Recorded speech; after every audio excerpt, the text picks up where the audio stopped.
Okay, welcome everybody. Officially coffee club at 5 p.m. Past any time for drinking coffee, especially for you, Madalena, at 1 a.m. in Portugal. You are incredible. It's the four of us. There was supposed to be one more person, but this was a new time slot, a difficult time slot, as it's not convenient for a lot of people as it's Friday, it's 5 p.m. People are getting off work. The last thing they want to do is dive into some meaningful conversation. They just want to shut their brains off.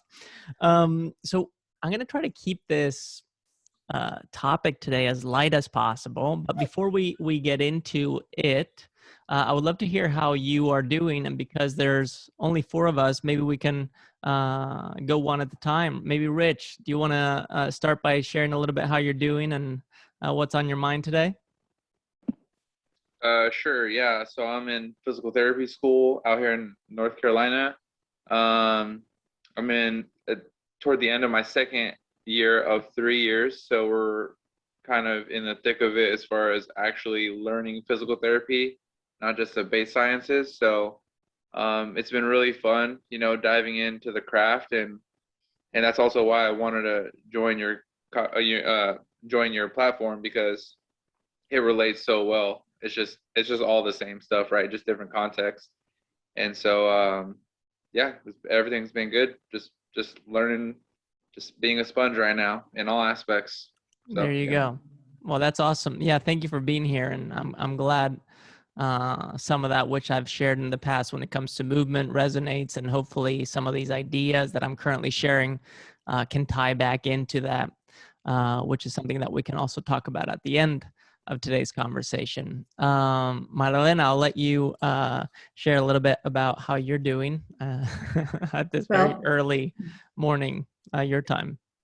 Well, apart from being a bit tired from a long day, this has also been a long month, quite complex and intense, because we just moved, and so it was, things now are getting calmer and into a routine, but some routines I had to, I was not very, how can I say, I didn't comply very much with all those routines that I had gained a few weeks ago. So I'm just regaining that rhythm slowly. Yeah, moving is tough. That's all I can say. It is, no matter what. Yeah, no matter what. No matter where, how short, how long, a move is tough. Yeah, transitions. It's in transition where we run into problems, emotional ones, mental ones, physical ones. It's also where growth comes from, though. So it's not always a problem.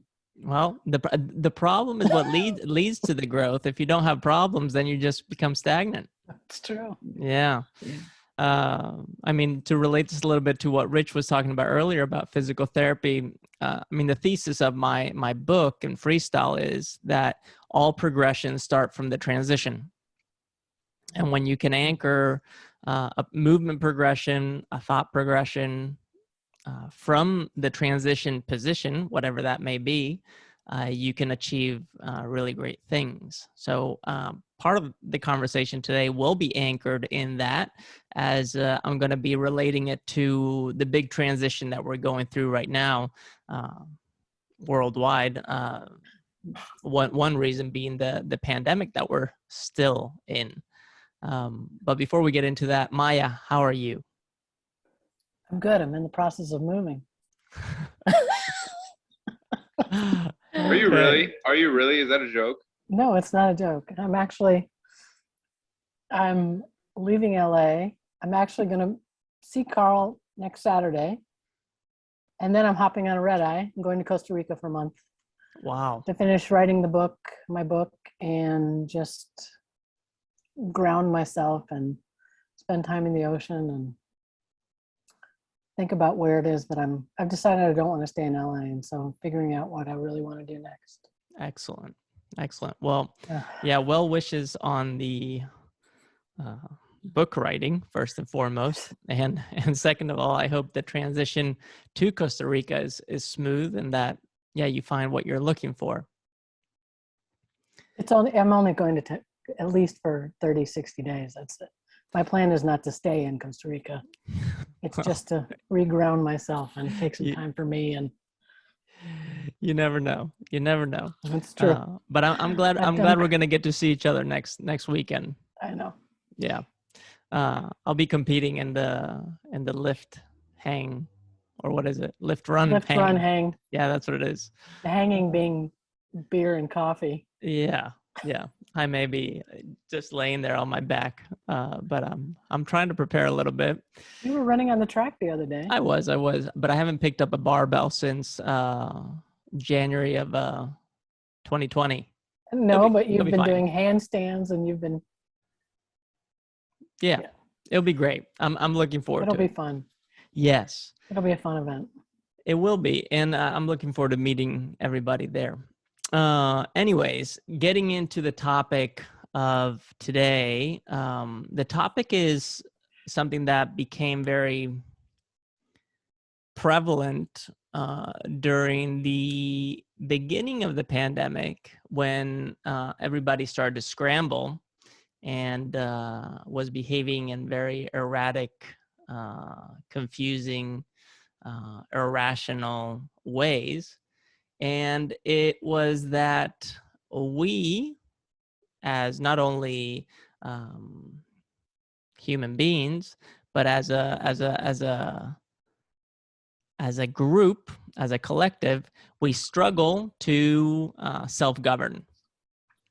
So today's topic is around self-governance. And one of the reasons I wanted to bring up self-governance, not that I necessarily know anything about it or can claim that I have the answers, is because the focus of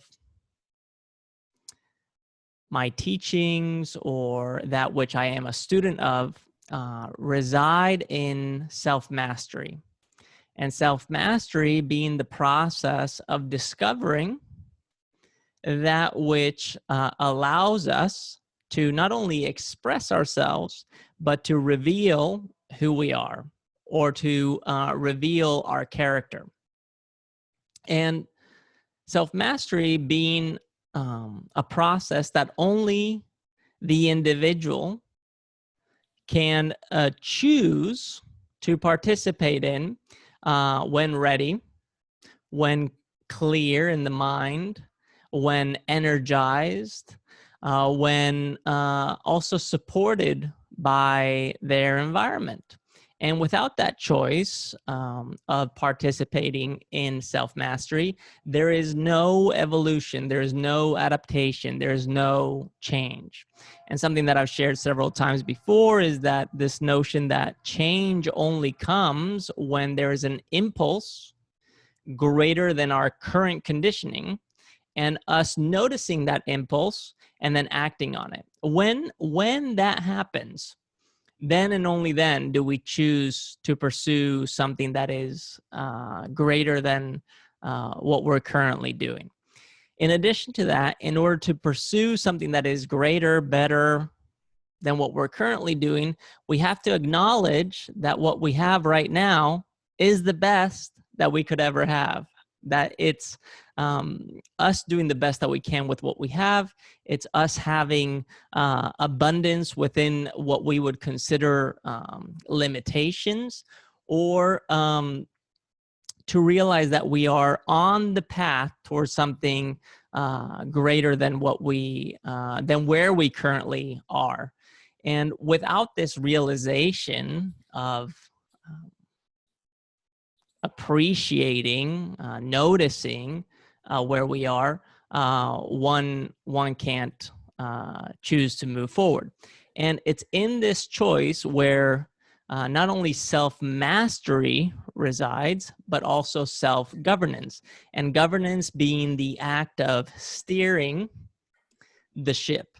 And something that I would like to try to do with all of you here today is to do a little mastermind workshop type conversation to see if we can arrive at our own principles and maybe we could call them conditions for what we believe is the best, most optimal style of self-governance. So that's something that I want to do with you today.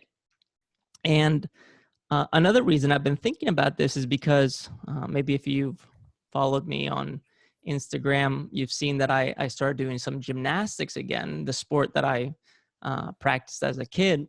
And in doing gymnastics, I was reminded of something very important about the sport of gymnastics, which is that although gymnastics is an individual sport, it requires you to be in the presence of other individual athletes in order to take your own performance to the highest level. So you can only get as good as your environment is showing you, demonstrating, and facilitating. And this is very powerful, as I believe it's the first key that unlocks the doors of self-governance, that unlocks the path towards the greatest level of self-mastery that we could possibly achieve. So why don't we start with this?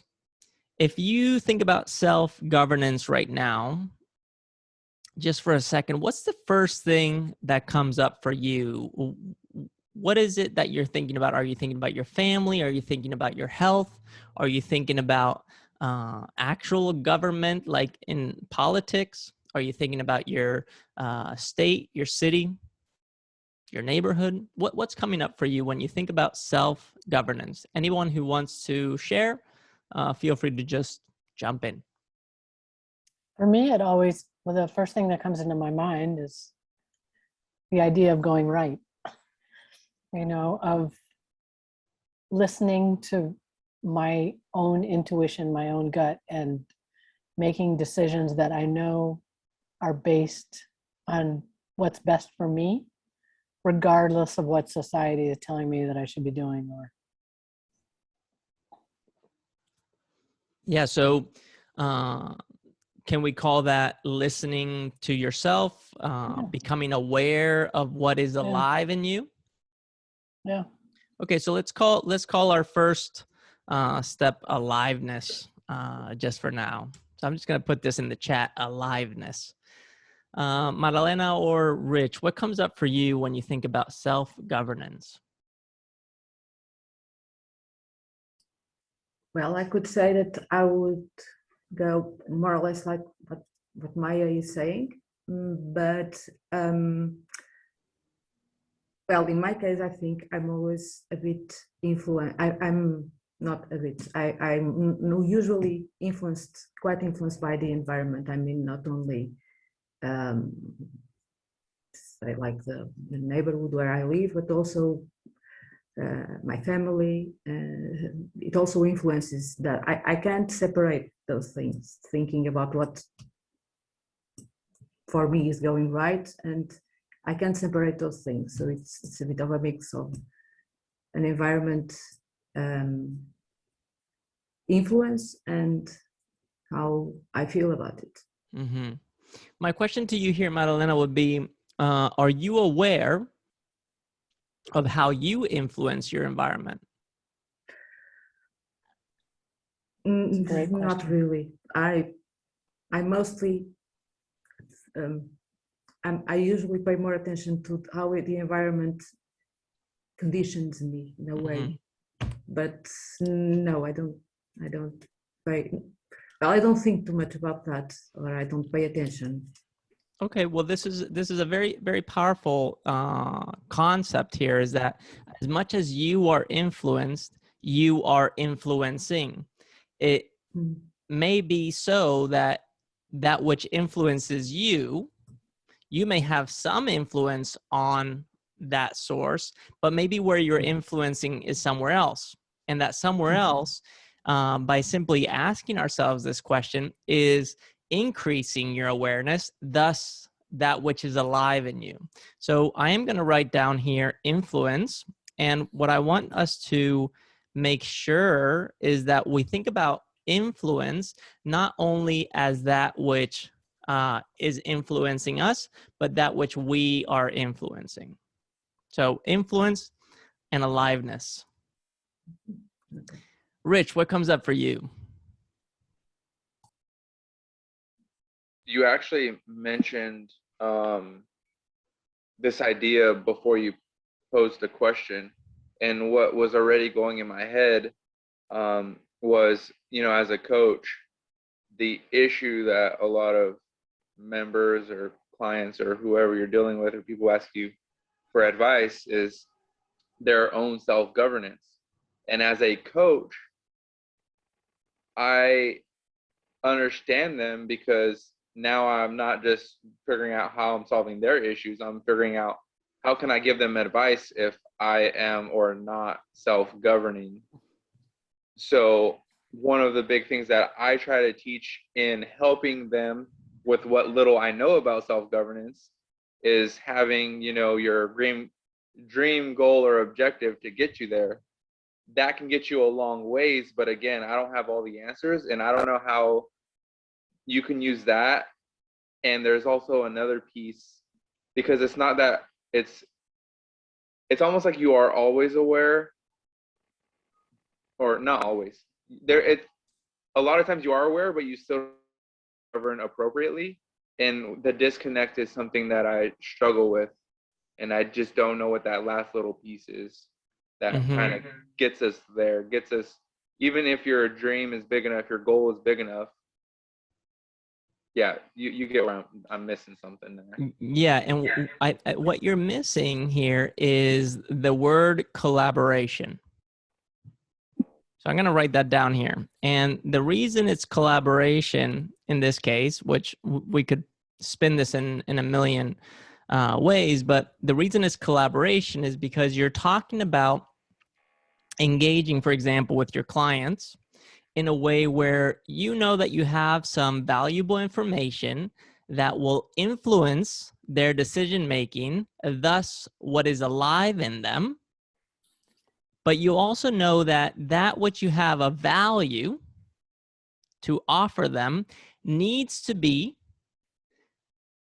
expressed, shared, communicated in a very unique and original way, because it has to meet the individual. And in order for you to meet the individual with the information that they need, there needs to be collaborative effort. There needs to be a connection. There needs to be a place where you are allowing yourself to be influenced by what they're sharing, and you influencing them through that which you know, reflecting back. So I think the word is collaboration. Another way of thinking about this is through cooperation. Now, something that is very alive in, especially in the United States, is that we are a very competitive country. It's all about winning.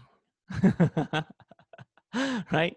And in biology, something that I studied when I was studying environmental science was the theory of natural selection that Darwin presented, and that it came down to evolution being a product of competition, and that competition leading to the survival of the fittest.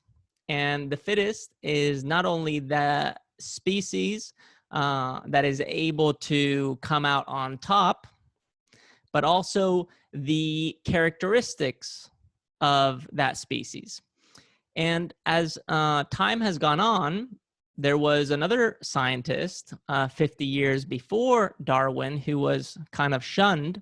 His name was Lamarck, and he spoke about not competition, but rather cooperation.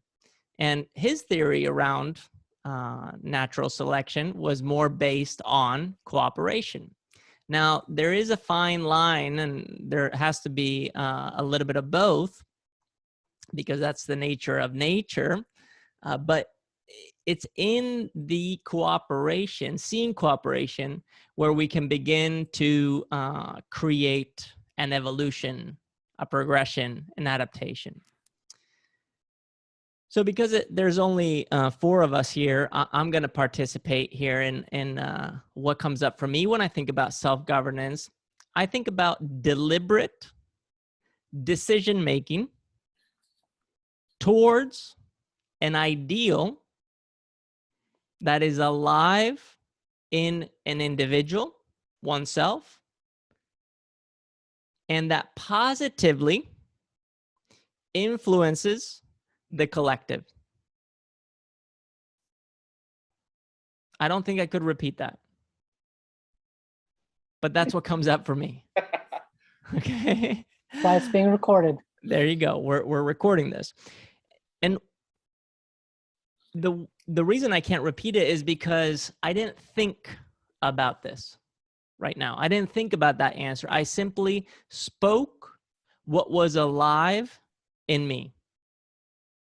Okay, so what I'm going to add here just to the list is the first thing I remember saying, which was deliberate decision making. Cool.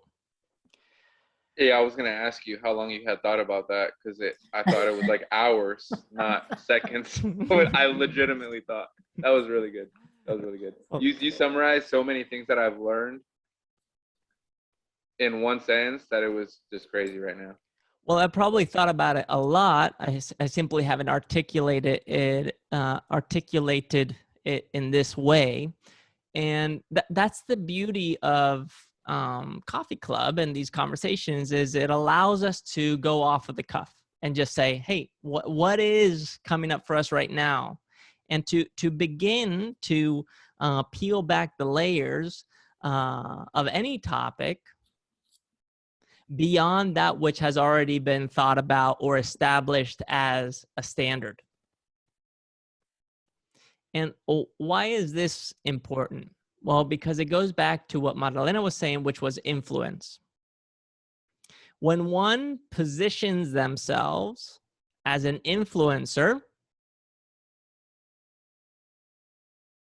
one is choosing to change the way that other people think, operate, even are, grow in this world. What is missing there in the positioning of being an influencer, which is very popular in the social media world, is the lack of awareness. This is the weakness that exists, is the lack of awareness that as much as you are influencing, you are being influenced.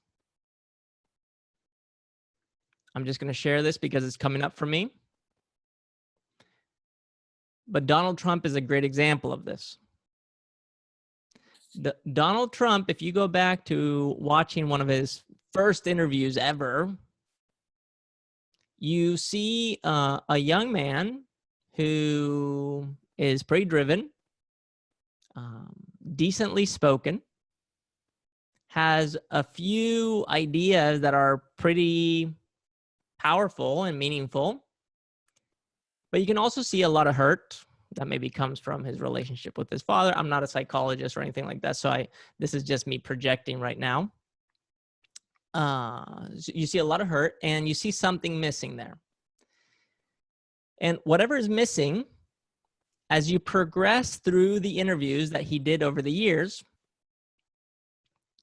you start to notice that that void that could be sensed in his expression of self during that first interview is filled by that which the media was looking for. Something sensational, something that creates a little contrast, a little friction, and eventually producing this person who becomes the president of the United States, and at least in our lifetime, probably one of the most prominent, for better or for worse, figures that have ever held that position in government. Quick aside, in 2004, I moved here to the US from Spain, and I needed to make a little bit extra money, because I was a student, and I took a job doing some commercial acting, some fitness modeling. And one of the gigs that I got was in assisting Donald Trump at one of his talks that he gave in San Francisco. And he was accompanied by a few other speakers that are very prominent in the world: Tony Robbins, Robert Kiyosaki. And out of all the speakers that were there, I was working on Team Donald, okay? But I got to meet the other people as well. Guess who the person I thought at that time was the nicest, or the one that I wanted to have a relationship with, if any? Donald Trump. Okay? Just saying a lot because I used to work for Tony, and I know how personable he is. So, well, there you go. Very strange, very surreal. Why am I bringing this up? Well, because some of these people who are in positions like Donald Trump, for example, as much as they influence, they are influenced. And when we become aware of this, something that happens, especially as an observer, is that you start to exercise, although with caution, a sense of deep compassion. And why is compassion important in the conversation of self-governance? Well, because without compassion, without our ability to empathize, sense, feel, understand what somebody else is potentially experiencing, there's no way that we can enter into a fair state of collaboration. true. Furthermore,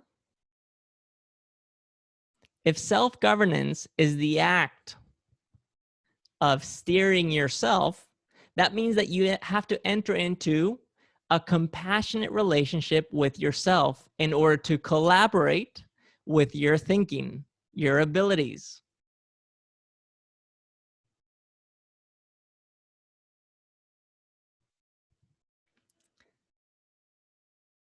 And what does this allow us to do?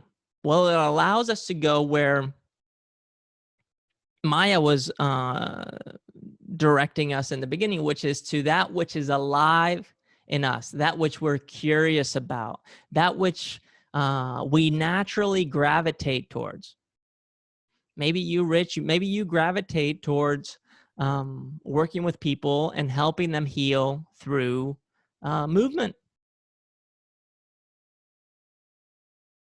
And everybody has their own little thing. Becoming aware of this is the key for unlocking at least the room where we can start to study self-governance. So we have now aliveness, influence, which is how we affect and are affected, collaboration, and then deliberate decision-making.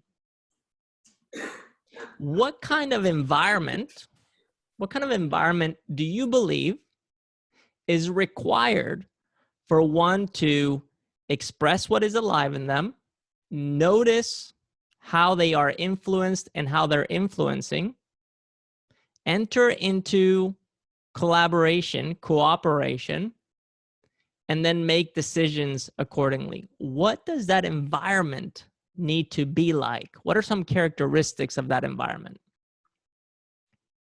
Anyone who wants to share, feel free to jump in. It needs to be nurturing. Mm-hmm. Nurturing. Trust. Yes. Trust. Trust is important. Mm-hmm. So nurturing is that which feeds, that which adds energy, value. In a positive way, yeah. Yeah, it adds to your ability to be in this world. Yeah. But it also requires some safety.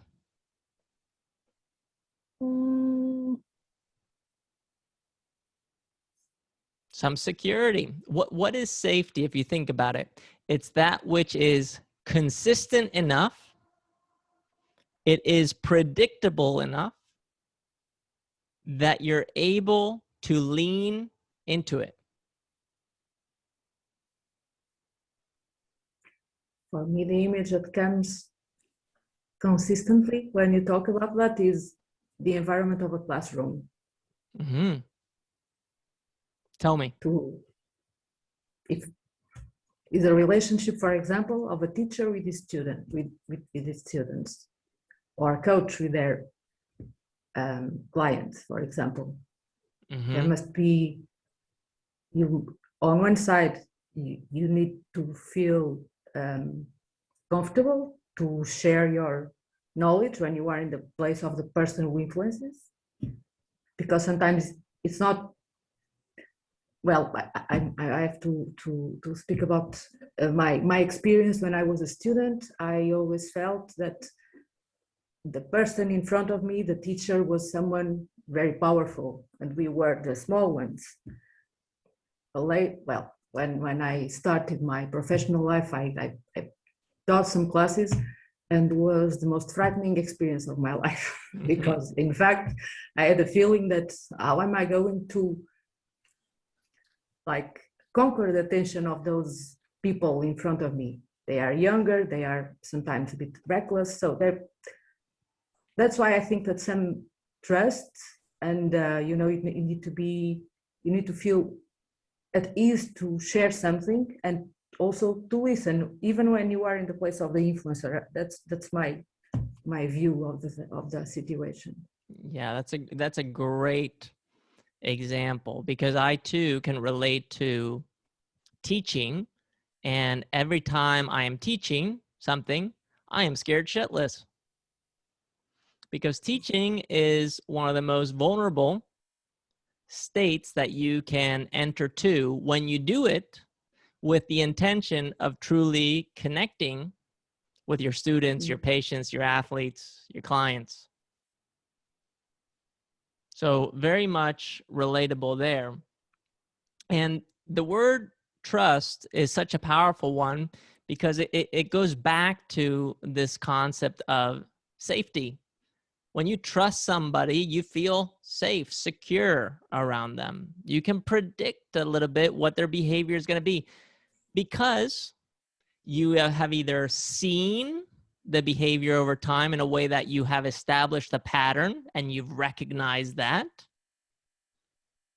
Plus, there may be an agreement that you made with this person, and that agreement brings a level of direction, and direction brings clarity, and thus allows you to participate without having to worry about all the other things that are threatening, all that other stuff that is out of your control. So this is very powerful. So trust. What was it you said, Maya? I'm drawing a blank right now. Nurture. Nurturing. Nurture, yeah, perfect. So we have, okay, so the environment, I'm going to write this down just so we have it. The environment must be nourishing. And then I'm going to say trustworthy. I'm going to call it secure enough. And let's see if Rich has a characteristic of the environment that yields self-governance. What comes up for you? Before I try to address that, I just had a lot going on in my head, a lot of thoughts as you were all kind of sparking these ideas for me. So when you proposed a question, originally I had trouble fitting these 4 things of what it looks like, but I think it's because it could look like so many things.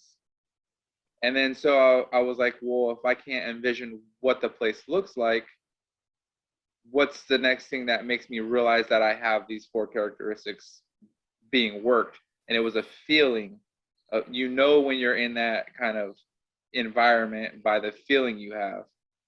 And then as Madalena was talking, and she mentioned the classroom, I was like, or even a gym, for example, because you use coach as an example, sometimes that specific environment, if we're talking about the actual structure of a gym or a classroom, can have the positive 4 things we've attributed to it, or the other positive things as well, or it can have the negative.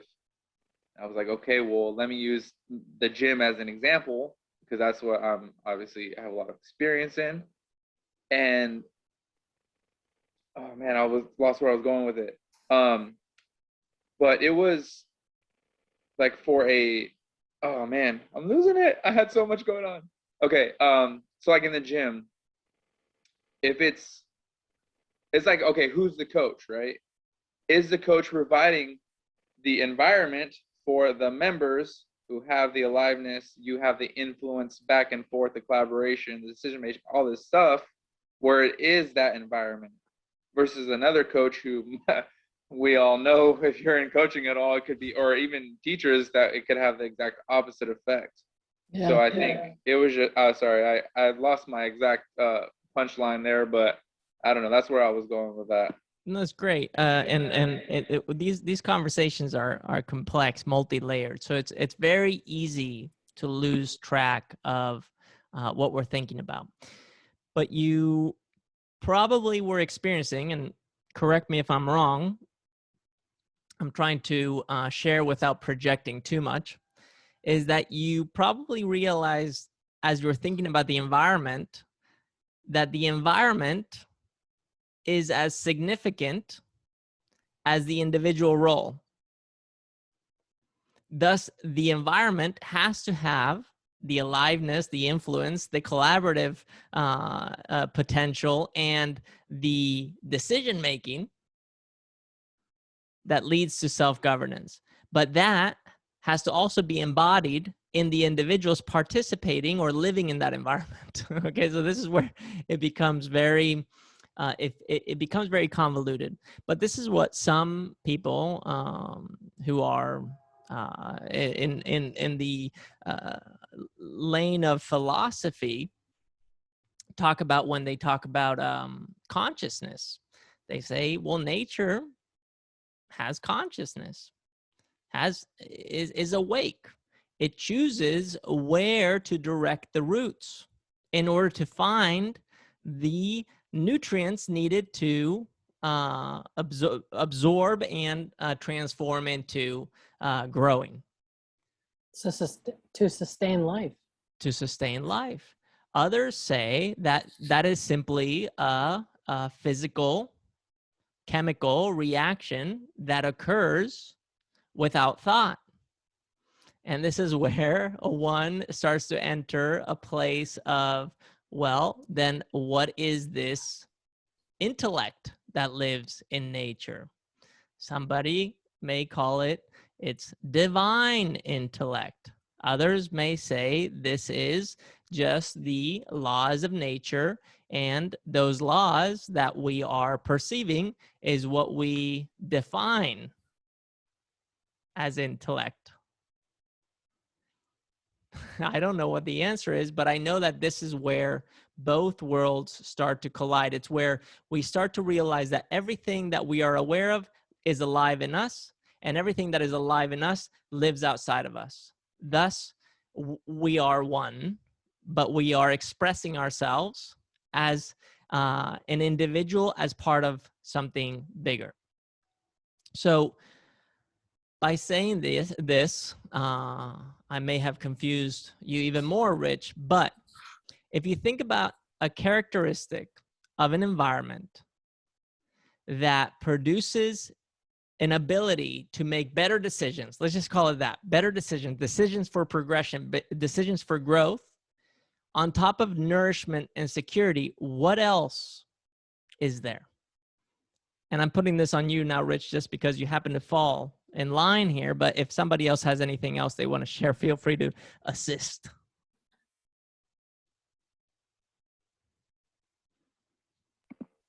Can you say the question one more time? Yeah. What characteristic of an environment that is conducive for producing self-governance do you believe is necessary on top of nourishment, and security? I have an answer. Give it to us.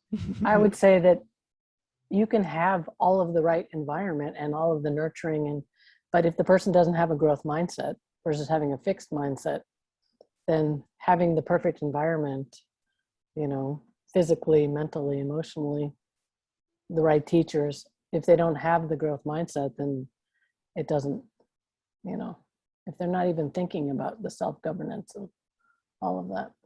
Okay, so I like this. So let's reverse engineer this. Let's flip it to the other side, because what you're speaking about right now is the self. Yeah. It's the individual. But if we were to show the other side of the coin, and the other side of the coin being environment, is there a chance that a nourishing environment can elicit growth mindset? You can lead a horse to water, but you can't make the horse drink. Okay, let's keep going, because now you're talking. The security that exists in that nourishing environment can allow that horse to go to water, feel safe. But like you said, you can't make it drink the water. They have to do it.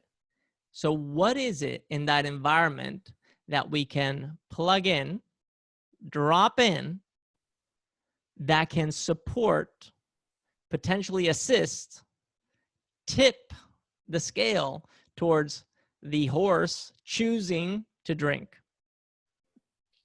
Curiosity. But even the most curious person. Yeah, how do you instill curiosity? But even the most curious person, even if they think that everything is external, because in order to have self-governance, you have to first be able to start with knowing that you are responsible for your environment and you're responsible for your actions. But a person with a fixed mindset, thinks that everything is happening outside of them and that they have no control. Mm-hmm.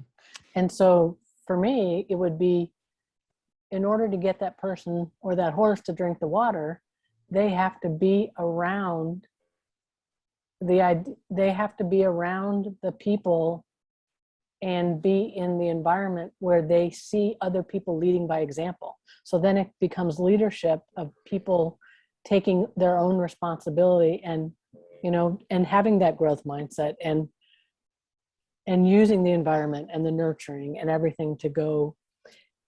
And only by them walking their talk and having that leadership will then the horse or the person see that they can, drink the water. They can, understand self-governance, that they have much more control over their lives than they think.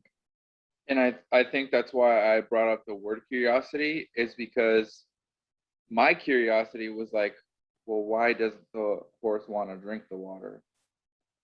I love that. Because if you have nurtured the situation by bringing them to the water, and they feel safe because you've told them there's no gator in the water and everyone else is drinking the water, they're going to be influenced to eventually on their own drink the water. Or you would assume but they would only do that if the curiosity is there of, why is everyone drinking the water, and they what will it do to enough. me? Yeah, what will it do to me if I do drink the water? Will it quench my thirst? I don't know. And that's going very narrow on the water example, but I feel like it kind of starts to glue together and piece together really well that way. No, I love that. Yeah, and I am with you. But notice what you're all doing, myself included. We continue to speak from the self, not from the environment. We continue to go back to... But the self is connected to the environment. Yeah, we can agree on that. We can say, yes, we are the environment. We are nature. But when we're talking about just the environment, which is almost like the canvas, the tools, the resources, there's something else here. And I'm just going to drop this in.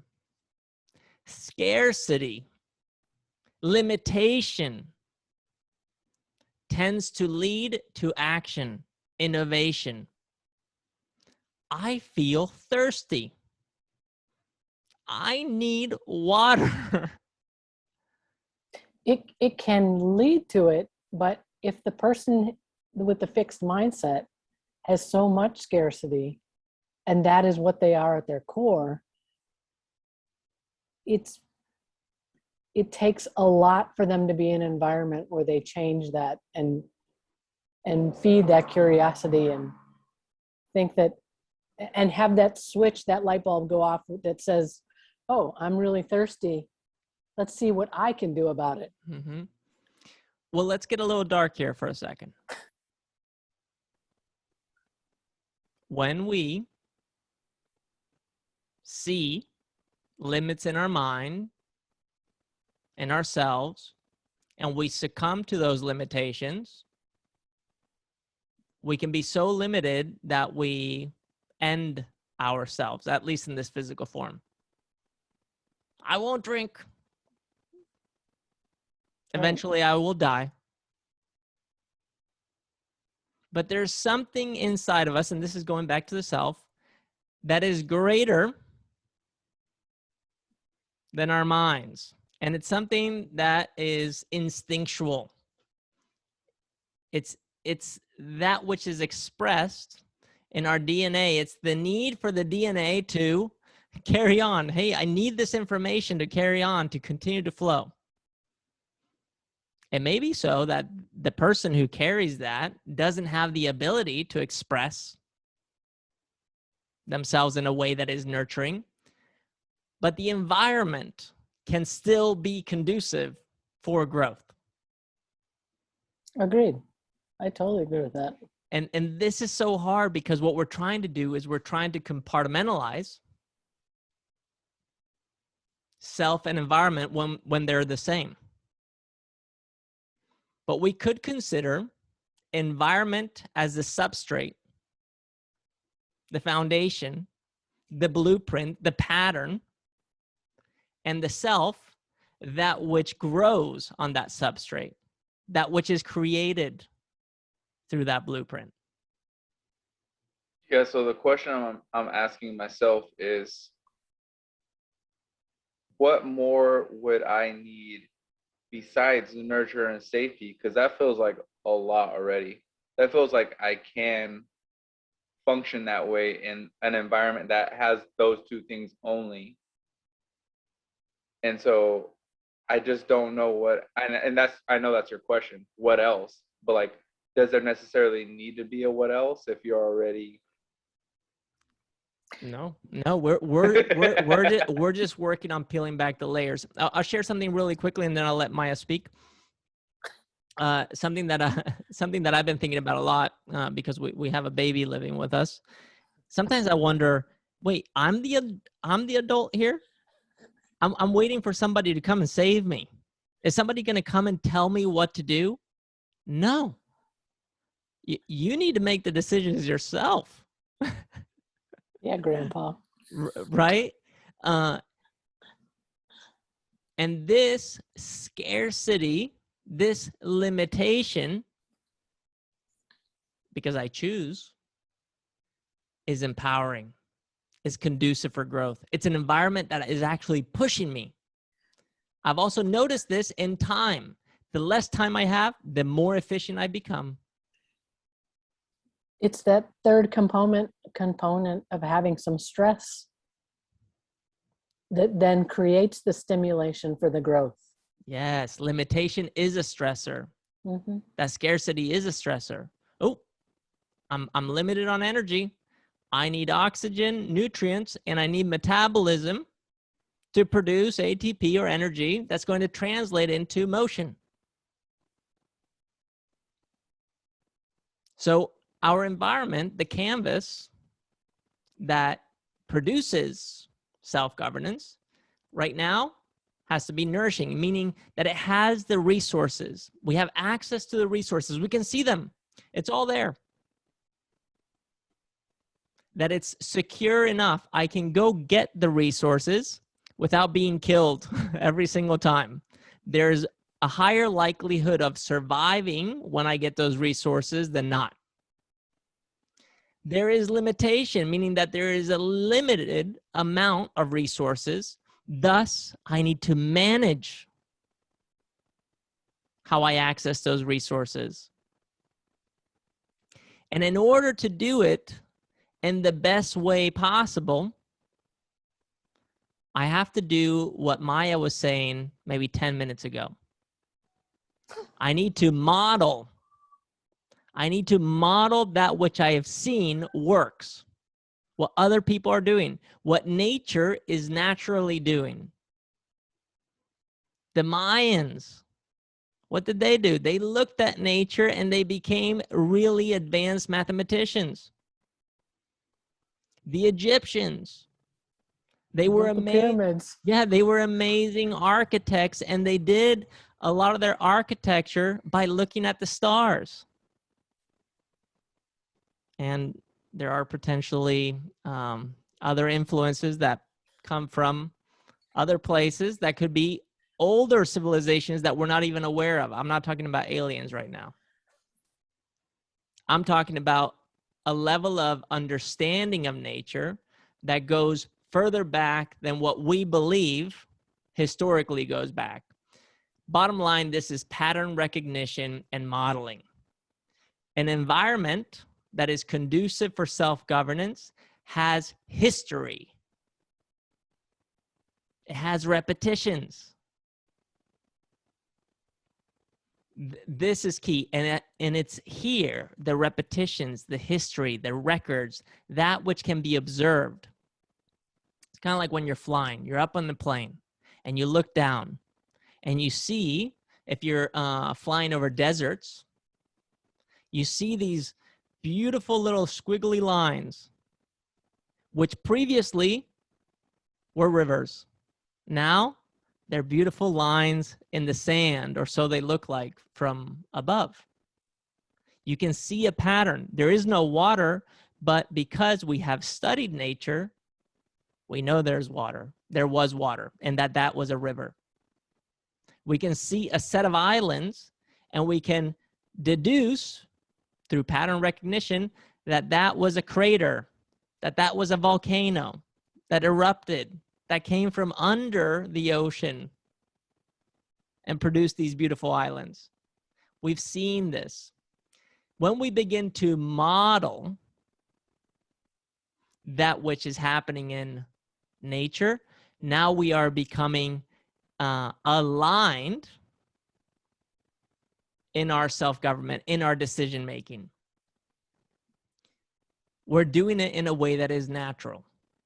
And something that I've talked about many times is that self-governance is the act of creating progression for self without harming others, ideally positively impacting them. And that happens in 3 ways. Number 1, a natural way. The one where you're not even aware that you're doing it. It's just reflexive. You're learning how to squat. Nobody's teaching you. You're just squatting down and standing back up. Then there is the formal way. This is the second way. This is the one where you have observed the most effective, efficient pattern. And now you are choosing to model this to others or teach it to others because you know it works. And then finally, you have the creative progression, the creative adaptation. This is the one that uses the formality and tweaks it, changes it, adapts it. And maybe this happens to somebody, let's say somebody can squat with a flawless technique, whatever that means. All of a sudden, they have a tragic accident. They lose a foot. They get a prosthetic. They have to relearn how to squat. But their approach to relearning how to squat is a creative approach. And this is where you may be thinking right now, well, isn't the creative approach in this case natural? Yes, indeed. It all is natural. Noticing this when it comes to self-governance is key. We have 2 sides. We have what we would call the self, that which we are aware of, that we are. and noticing that which is alive in us, that which we're feeling, that which we're thinking, and that which we're needing, allows us to move in the direction of getting those needs met or expressing that aliveness. When we do this, we are influencing the people around us, our environment. And this is where we begin, if we are aware enough, to notice how the environment is also influencing us. This influencing and being influenced is collaboration. That collaboration can happen naturally, formally, or creatively. And every single act of collaboration requires choice.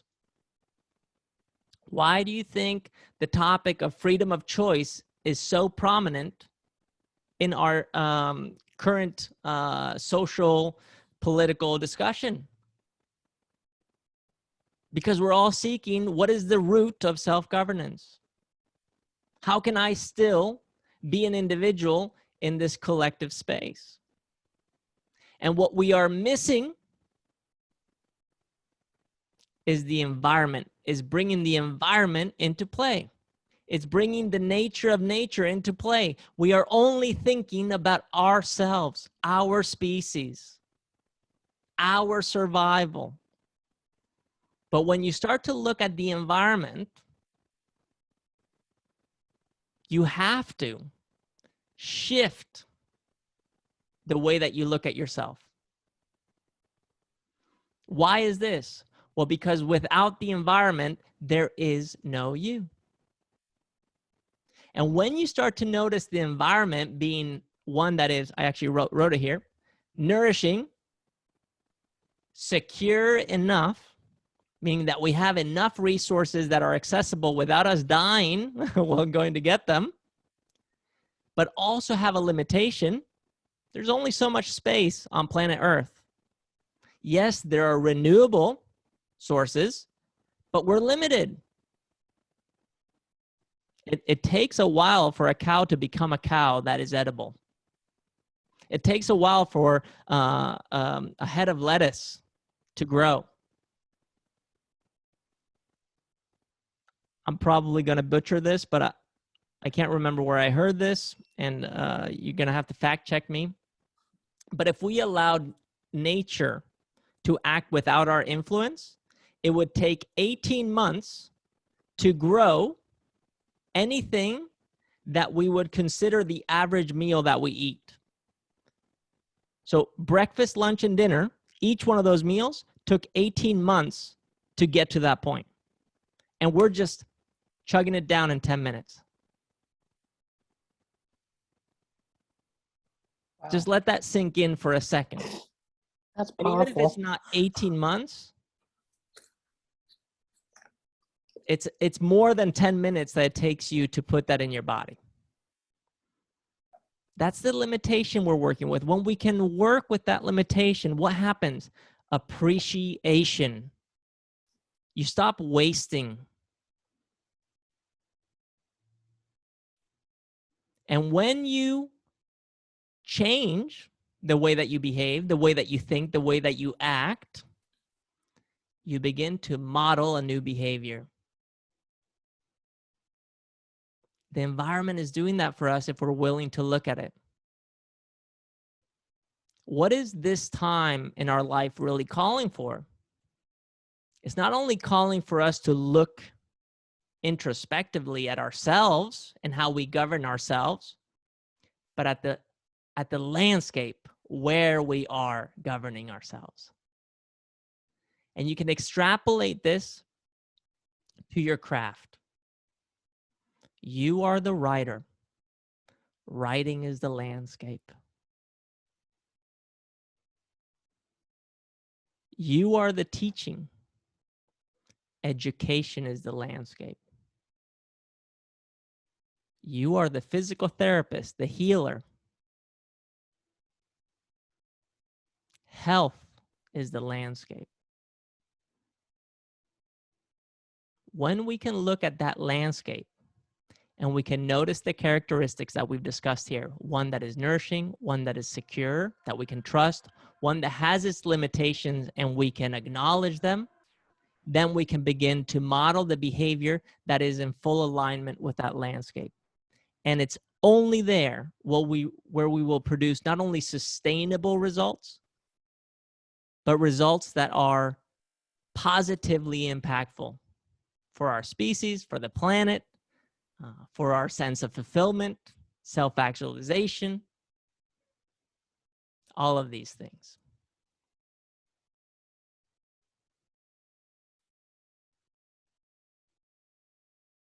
Any thoughts, my friends? This has been great. Excellent. So much to think about. Yeah, thank you.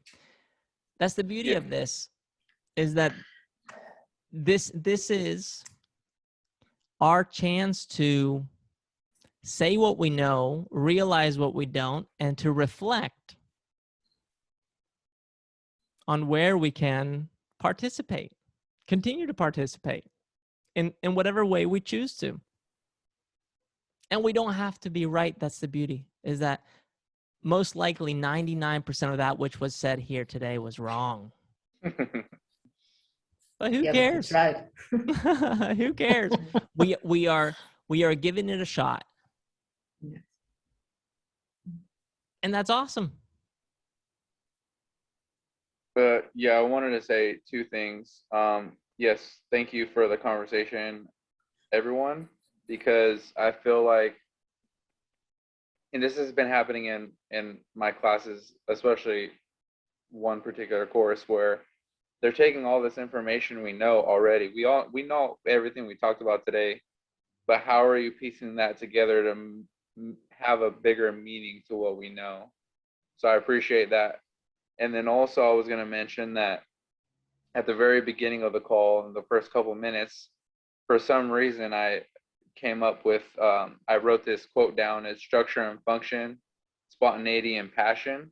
And I think that's what you were referring to with the three choices, whether it's natural or whether it's ends up being creative, or your other choice, I'm forgetting now. Oh, the how'd you phrase it? Like the structured, The formal. Yeah.